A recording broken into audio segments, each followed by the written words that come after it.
स्वागत है आप सभी के एक नई वीडियो में। यदि आप सभी क्लास 7 में हैं तो ये वीडियो आप सभी के लिए बहुत ज़्यादा इंपॉर्टेंट होने वाली है। इस वीडियो के अंदर मैं आप सभी को अभ्यास 10 के सभी क्वेश्चनों को सॉल्व कराऊंगा। तो आइए पहला क्वेश्चन देखते हैं क्या दिया गया और इसको किस प्रकार सॉल्व करेंगे। तो पहला क्वेश्चन दिया गया आकृति 10.17 चतुर्भुज ABCD में। तो आपको इस चतुर्भुज की बात की जा रही है। इसके अंदर आपको बहुत सारे क्वेश्चन देखने के लिए मिल रहे हैं। जी तक आपको क्वेश्चन दिए गए हैं। तो इन सभी क्वेश्चनों को पढ़ना है और इसका आंसर देना है। तो चलिए हम पढ़ लेते हैं।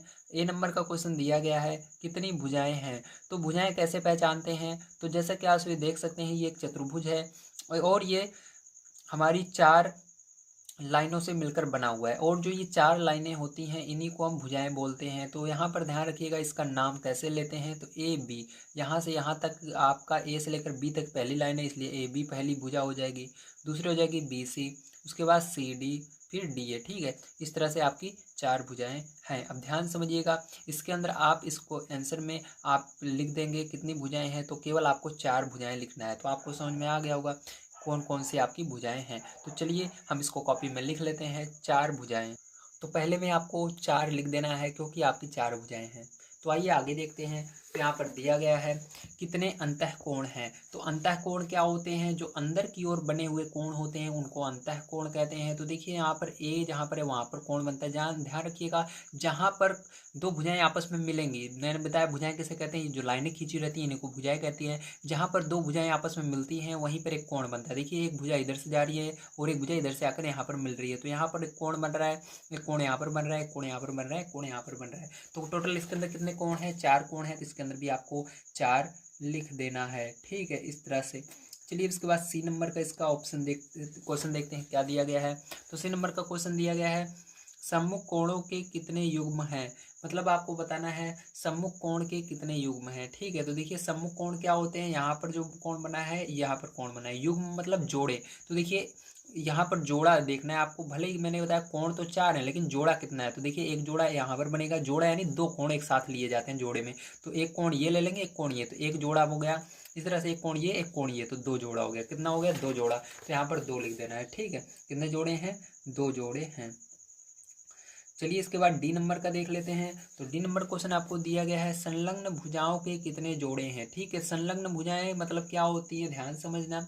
मतलब एक दूसरे से जुटी हुई भुजाएं कितनी है। तो देखिए ध्यान समझिएगा, यहाँ पर एक भुजा इससे जुट रही है, ठीक है, जा करके एक हो गई। इस तरह से देखिए यहाँ देखिए शुरू से देखिए, ए से मैं शुरू कर रहा हूँ। ठीक है, ये आपकी पहली भुजा है, ये भुजा इस बी वाली से जुड़ी हुई है।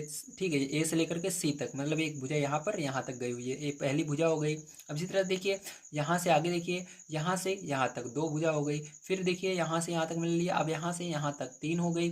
ठीक है, अब देखिए तीन और यहाँ से यहाँ तक चार। ठीक है, तो आपको समझ में आया होगा। मतलब देखिए ये वाली भुजा हमने पहले ली, फिर ये वाली, तो कितना हुआ, एक भुजा हुई। मतलब एक जोड़ा हमारा, देखो इसके अंदर संलग्न लेना है, मतलब हमको जोड़े के साथ लेना है। ठीक है, तो मतलब एक जोड़, इसको और इसको मिलाकर एक जोड़ा हो गया।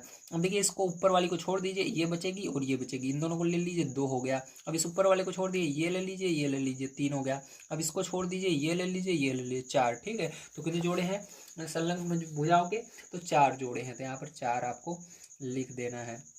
अब इसी तरह से डी के बाद ई नंबर का देखिए।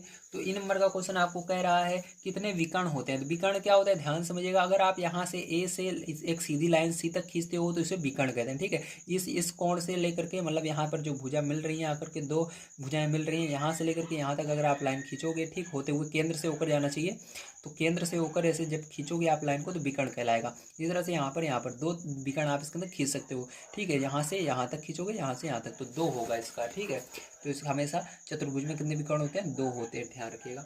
चलिए इसके आगे देखते हैं एफ नंबर का क्वेश्चन। तो एफ नंबर का क्वेश्चन देखिए आपको दिया गया है क्या ए बी, तो ए बी ये रहा, बी सी ये रहा, सी डी ये रहा और डी ए ये रहा, में से कोई विकर्ण है। तो देखिए ये सब विकर्ण नहीं है। मैंने कहा केंद्र से होकर जाना चाहिए। केंद्र कहाँ रहता है, बीच में रहता है यहाँ पर। ठीक है, यहाँ से ऐसे बीच से होकर जाना चाहिए, नहीं हो जा रहा है। ठीक है, ये विकर्ण कहलाएगा ही नहीं। ठीक, ध्यान रखिएगा।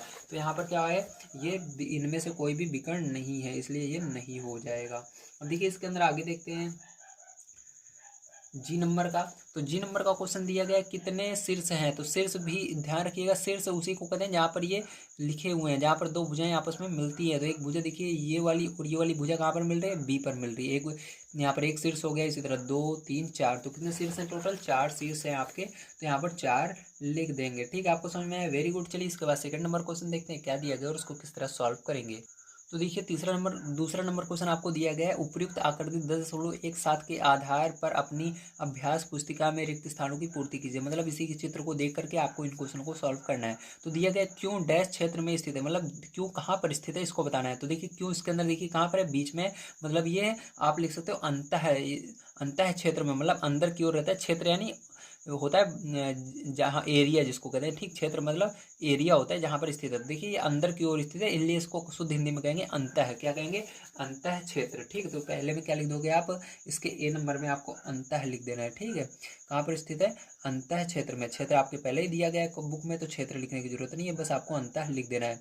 अब बी नंबर का देखिए, इसके अंदर कह रहा है आर क्षेत्र में स्थित है। तो आर कहाँ पर स्थित है, देखो आर देखो बाहर है, इस त्रिभुज, ये चतुर्भुज जो है इस चतुर्भुज के बाहर है, मतलब लिखेंगे बाह्य क्षेत्र में। ठीक, तो क्षेत्र आपके पहले ही लिखा हुआ है, तो बाह्य आपको लिख देना है। ठीक, इस तरह से तो बाह्य लिख दीजिए। देखिए सी नंबर का देख लेते हैं, तो इसके अंदर टी कहाँ पर स्थित है, तो टी देखो ये जो भुजा गई हुई है, ठीक है, ये जो भुजा है इस पर स्थित है। ठीक है, तो आप लिख दोगे भुजा डी सी, क्या है, डी सी भी लिख सकते हो, सी डी भी लिख सकते हो, आपकी मर्जी। तो डी सी लिख देते हैं, तो लिखेंगे भुजा डीसी पर स्थित है। ठीक है, कहाँ पर स्थित है, भुजा डीसी पर। ठीक है, अब देखिए इसके बाद हम देखते हैं अपना तीसरा नंबर क्वेश्चन क्या दिया गया और उसको किस प्रकार सॉल्व करेंगे। तो देखिए तीसरा नंबर क्वेश्चन आपको दिया गया है, किसी चतुर्भुज एबीसीडी से संबंधित निम्नलिखित कथनों में रिक्त स्थानों की पूर्ति कीजिए। तो आपको क्या करना है, कोई भी चतुर्भुज बना लेना है और आपको इनको भरना है। तो मैंने मान लिया जी यही चतुर्भुज जो आपको ऊपर दिख रहा है यही चतुर्भुज हमारा है। ठीक, तो अब ध्यान समझिएगा, यहाँ पर देखिए ए नंबर दिया गया, दो डैश शीर्षों को मिलाने से विकर्ण बनता है।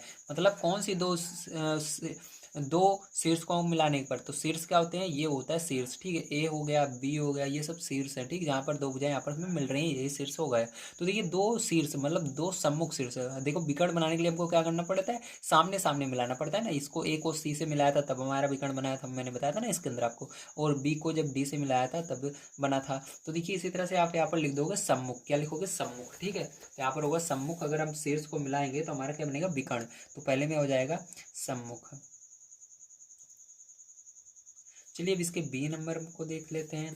तो बी नंबर का दिया गया है, शीर्ष ए और डैश को मिलाने से विकर्ण बनता है। तो ए और किसको मिलाओगे, ए और सी को मिलाओगे। देखो यहाँ पर दिख रहा है ना, ए के सामने क्या है, सी है, तो ए सी को मिलाओगे तभी विकर्ण बनेगा। अगर आप इसको इससे मिला दोगे, ए को बी से मिलाओगे तो विकर्ण नहीं बनेगा, इसको इससे मिलाओगे नहीं बनेगा, केवल ए को सी से जब आप सामने मिलाओगे इसके तभी विकर्ण बनेगा। तो यहाँ पर क्या हो जाएगा, सी हो जाएगा। ठीक, इस वाले में तो आपको सी लिख देना है इसके अंदर। अब चलिए इसके बाद सी नंबर का क्वेश्चन देख लेते हैं। तो सी नंबर का क्वेश्चन आपको दिया गया है, शीर्ष डी और डैश को मिलाने से विकर्ण बनेगा। डी को किससे मिलाओगे तब विकर्ण बनेगा, तो डी के सामने क्या है, बी, तो बी से मिलाने पर विकर्ण बन जाएगा। ठीक है, तो बी यहाँ पर हो जाएगा आपका। अब देखिए इसके बाद डी नंबर का क्वेश्चन इसका देख लेते हैं। तो दिया गया है चतुर्भुज का एक विकर्ण इसे डैश त्रिभुजों में विभाजित करता है। ठीक है, मतलब जो विकर्ण होता है केवल एक विकर्ण अगर इसके अंदर चतुर्भुज है, इसके अंदर केवल हमें एक विकर्ण है, ए से लेकर सी तक खींच दें तो कितने चतुर्भुज आ जाएंगे, तो देखिए एक चतुर्भुज इधर हो जाएगा आपका।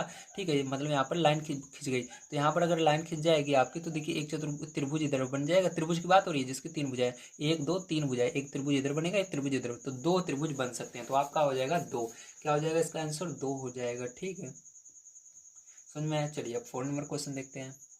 तो देखिए आपको 4 नंबर क्वेश्चन दिया गया है, अपनी अभ्यास पुस्तिका में रिक्त स्थानों की पूर्ति कीजिए। ठीक, तो आपको रिक्त स्थान की पूर्ति करनी है। समचतुर्भुज की चारों भुजाएं डैश होती हैं। तो देखिए आपको दिया भी गया है यहाँ पर समचतुर्भुज, तो देखिए मैं आपको दिखा देता हूँ। ठीक है, तो यहाँ पर देखिए आपको सभी चतुर्भुज दिए गए, ये समचतुर्भुज है। तो ये एक समांतर चतुर्भुज होता है जिसकी सभी भुजाएं क्या होती हैं, बराबर होती है। तो आपका आंसर में क्या लिख देना है, जहाँ पर यहाँ पर खाली जगह है बराबर। ठीक है, तो आपको यहाँ पर बराबर भर देना है पहले वाले में। तो चलिए यहाँ पर बराबर लिख देते हैं, तो लिख दीजिएगा बराबर होती है, क्या होती है, बराबर होती है। ठीक है, चलिए इसके बाद बी नंबर का देख लेते हैं, यहाँ पर बी लिख देता हूँ मैं। अब देखिए बी नंबर क्वेश्चन दिया गया है, आयत के डैश कोण समकोण होते हैं। तो कौन से कोण समकोण होते हैं, ध्यान रखिएगा। आयत जो होता है उसको आपको फिर यहाँ पर खोल लेना है। तो देखिए आयत जो होता है इसके अंदर दिया गया है सभी अंतः कोण समकोण होते हैं, ठीक है। तो लिख दोगे सभी अंतः कोण भी लिख सकते हो या सभी कोण भी लिख सकते हो, ठीक है। सभी कोण मतलब चारों कोण, जितने सभी मतलब एक चतुर्भुज के कितने कोण होते हैं, देखिए एक कोण यहाँ पर बन रहा है, एक कोण यहाँ पर चार होते हैं। तो चार लिख दो, ज़्यादा सही रहेगा, ठीक है, जो आपके एकदम याद भी रहेगा। तो चारों कोण कितने, चारों कोण क्या होते हैं, समकोण होते हैं। इस तरह से आप लिख सकते हो, ठीक है। चलिए इसके बाद हम देखते हैं हम सी नंबर का क्वेश्चन। तो सी नंबर क्वेश्चन आपको दिया गया है, वर्ग की डैश भुजाएं बराबर और डैश कोण समकोण होते हैं। तो देखिए अब आपको वर्ग वाला खोल लेना है। तो वर्ग कहाँ पर है, देखिए आप एक सेकेंड, मैंने यहाँ पर इससे पहले कौन सा था, हाँ इससे पहले आयत वाला था, सॉरी, उसके अंदर मैंने वर्ग वाला बता दिया था। तो आयत वाला ये रहा, इसको देख लीजिए। तो देखिए आयत एक समांतर चतुर्भुज है जिसके चारों अंतः कोण समकोण होते हैं। तो इसके अंदर भी चारों जो होंगे कोण क्या होंगे, समकोण होंगे, ठीक। अंतः कोण यानी अंदर की ओर बने हुए कोण। तो यहाँ पर भी सेम यही कोण बनेंगे, यहीं पर चारों भुजाओं पर। तो इसके अंदर भी चार ही रहेगा, कोई दिक्कत वाली बात नहीं है। तो अब देखिए तीसरा नंबर देखते हैं, गलती से मैंने वो वर्ग वाला बता दिया था। तो वर्ग में देखिए आपको कह रहा है वर्ग की डैश भुजाएं बराबर और डैश कोण समकोण होते हैं। तो देखिए वर्ग वाला ये रहा, वर्ग एक समांतर चतुर्भुज है जिसकी सभी भुजाएं बराबर, सभी भुजाएं बराबर होती हैं, मतलब भुजा कितनी होती है टोटल, एक मैंने बताया चार भुजा होती है। देखिए एक भुजा, दो भुजा, तीन, चार, तो चार लिख दीजिएगा, ठीक है। कितनी भुजाएं बराबर होती हैं, चारों भुजाएं बराबर होती हैं। और आगे पढ़ते हैं, सभी अंतः कोण समकोण होते हैं। तो कितने कोण होते हैं टोटल, चार कोण होते हैं। तो चार, यहाँ पर भी चारों कोण समकोण होते हैं, ठीक है। इस तरह से हो जाएगा। अब देखिए डी नंबर का इसका देख लेते हैं। तो डी नंबर क्वेश्चन आपको दिया गया है, समलंब चतुर्भुज की डैश भुजाओं का एक युग्म समांतर होता है, ठीक है। तो समान समलंब चतुर्भुज आपको देखना है कहाँ पर है। तो समलंब चतुर्भुज ये रहा, समलंब चतुर्भुज, समलंब एक चतुर्भुज है जिसके सम्मुख भुजाओं का एक युग्म। तो सम्मुख भुजाओं का एक युग्म समांतर होता है, तो इसके अंदर क्या भरा जाएगा, सम्मुख भरा जाएगा, यहाँ पर खाली जगह में, ठीक है। तो क्या लिख देंगे, सम्मुख लिख देंगे। तो आपको समझ में आया कैसे करना था, वेरी गुड। तो मिलते हैं कल की वीडियो में। अगर वीडियो पसंद आया हो तो प्लीज़ लाइक कीजिएगा, चैनल को सब्सक्राइब कीजिएगा। आज की वीडियो में मैंने आप सभी को अभ्यास 10 है पूरा कंप्लीट करवा दिया है। वीडियो देखने के लिए धन्यवाद। आप सभी का दिन शुभ हो। Thank you very much.